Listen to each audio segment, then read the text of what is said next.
We look at some more indeterminate forms and how to evaluate the corresponding limits with L'Hopital's rule. I want to show a non-example. I want to show a way that we're not allowed to apply L'Hopital's rule. So the thing here is that we need f and g, we need corresponding limits there to be 0, a 0 over 0 indeterminate form, or as we said, we could also have an infinity over infinity indeterminate form.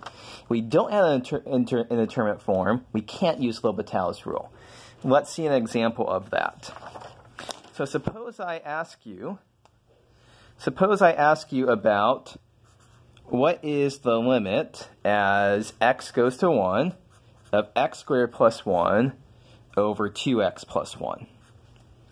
So let's just realize here that this is something that we can just do by substitution. There's no trouble here. We can just say this is 1 squared plus 1 over 2 times 1 plus 1. So this answer should be 2/3. That's the correct answer. But if we try to use L'Hopital's rule here,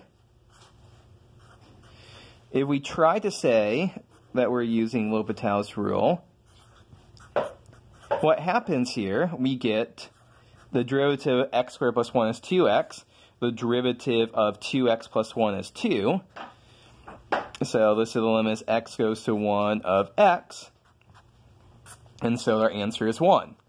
And we see here, these are different answers. 2/3 is not equal to 1. And what's our conclusion? All of this is bogus. All of this is junk. That's the problem here. We tried to use L'Hopital's rule, but it wasn't justified because we didn't have an indeterminate form to start with. So I just wanted to remind you that you should check your assumptions here. Our assumption in particular is we had to have an indeterminate form. If we can just evaluate by substitution, we should just evaluate by substitution. L'Hopital is going to lead us down a bad path.